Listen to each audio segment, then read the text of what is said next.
నమస్కారం. లైవ్ షోకి స్వాగతం. ఈరోజు చర్చలో పాల్గొంటున్న ప్రముఖులు శ్రీ విజయబాబు గారు, ప్రముఖ విశ్లేషకులు, ప్రముఖ న్యాయవాది, రైట్ టు ఇన్ఫర్మేషన్ మాజీ కమిషనర్, అలాగే తెలుగు భాషా సంఘం మాజీ అధ్యక్షులు శ్రీ మల్లాది విష్ణు గారు, వైఎస్ఆర్ కాంగ్రెస్ పార్టీ సీనియర్ నేత, శాసనసభ మాజీ సభ్యులు, అలాగే ప్రణాళికాభివృద్ధి సంఘం మాజీ ఉపాధ్యక్షులు. ఇక ముందుగా కొన్ని వార్తా విశేషాలు చూసిన తర్వాత, వీడియోలు చూసిన తర్వాత చర్చలోకి వెళదాం. 6 జిల్లాల్లో కరువు. జాబితాలో కర్నూలు, నంద్యాల, అనంతపురం, సత్యసాయి, వైఎస్ఆర్, ప్రకాశం ఈ జిల్లాలన్నింటిలో కరువు ఏర్పడిందట. పోర్టుకు షిప్పులు వస్తాయి, ఉద్యోగాలు రావు, నేను చెప్పింది చేయాలి, అలాగైతేనే గ్రామానికి ఏం కావాలంటే చేస్తా, సంతపమ్మాళిలో మంత్రి అచ్చెన్నాయుడు గారు బెదిరింపులంటూ ఒక వార్తనిచ్చారండి.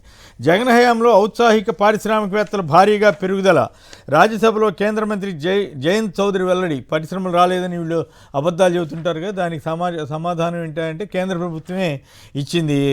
దాదాపు 5 ఏళ్లలో రాష్ట్రంలో కొత్తగా 7.68 లక్షల మంది పారిశ్రామికవేత్తలు వచ్చారని, కుటీర పరిశ్రమలు, మధ్యతరహా భారీ పరిశ్రమలు అన్నీ కలిపి. ఇలా అయితే ప్రాణం పోసేది ఎలా? 108 కోసం క్షతగాత్రుల ఎదురుచూపులు. 4 నెడితే కానీ స్టార్ట్ కాని వాహనం. ఈ వీళ్ళ ఆరోగ్య పరిరక్షణకు సంబంధించి ఈ అంబులెన్సుల పనితీరు మీద ఎలా ఉందో ఇప్పుడు ఈ వార్త చెబుతుంది. ఈ పోలవరంపై పచ్చి అబద్ధాలు. గోదావరి సాక్షిగా మరోసారి అసత్యాలు వల్లించిన చంద్రబాబు, వాటిని వంతపాడుతూ గాడిన పడిన పోలవరం అంటూ ఈనాడు తప్పుడు కథనం. నీటి నిల్వ సామర్థ్యాన్ని తగ్గించి మరోసారి జీవనాడికి చంద్రబాబు ద్రోహం అంటూ కథనాన్ని ఇచ్చింది సాక్షి. ఎందుకంటే ఈనాడు బిల్డప్ బాబాయిలు ఇప్పుడంతా రాష్ట్రం అంతా స్వర్ణం అయిపోయినట్లు, అంతా బ్రహ్మాండంగా జరిగిపోతున్నట్లు, అన్ని స్కీములు అమలు చేసేసినట్లు రాసేస్తున్నారు కదా రోజు. అట్లాగే నిన్న పోలవరం మీద రాశారు, దానికి సంబంధించి వివరణాత్మక కథనాన్ని ఇచ్చింది సాక్షి. కొడాలి నాని ఆరోగ్యం తీవ్ర ఆందోళనకరం అంటూ ఆంధ్రజ్యోతి వాళ్ళు రాశారు. మరి ఎందుకు రాశారో వాళ్ళ ఉద్దేశం ఏంటో తెలియదు. మొన్నే లోకేష్ గారు ఈ గుండెపోట్లు వస్తున్నాయి అని వ్యంగ్య వ్యాఖ్యానం చేసి అధికార దర్పాన్ని ప్రదర్శించిన నేపథ్యంలో ఈయన నిజంగానే అనారోగ్యంగా గురయ్యారని అర్థమవుతా ఉంది. మరి ఆయన అర్థమవుతుందో లేదో ఆయన యువరాజు గారికి తెలియాలి. ఇక నారావారి ఊరు అదిరిపోతుందంట. పల్లెల్లో పనులు సందడంట. బిళ్ళబాబాయిలు రాయటం ఇట్లా కాదు.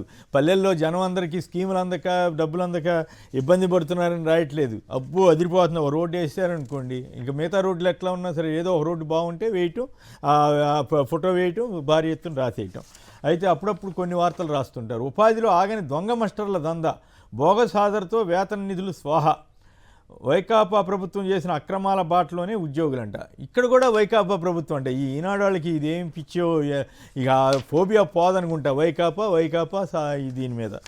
అలాగే రాజధానిలో అసైన్డ్ భూముల దందాన్ని వదిలేశారు. ఎక్కడెక్కడో భూదందాలో బాసులు అంటూ ఇంకో బిళ్ళబ్బాపై రాశాడు. విజయవాడ బైపాస్కు సీఎం పచ్చజెండా అని ఇంకో కథనం. తిరుమలలో దర్శనాలు 300 టికెట్ల రూపాయలకు కూడా తప్పని కష్టాలు. మధ్యాహ్నం తర్వాతే దర్శన భాగ్యం అవుతుందంటూ అప్పుడప్పుడు కొన్ని నిజాలు రాస్తూ ఉంటారు. ఎందుకంటే మిగతా అబద్ధాలన్నీ గతంలో అనేక సార్లు జగన్ గారి గవర్నమెంట్ ఉన్నప్పుడు ప్రతి దాంట్లోనూ అబద్ధాలు రాసేవాళ్ళని మనం ఆ రోజుల్లో చెప్పాం, ఇప్పుడు చెబుతున్నాం కదా.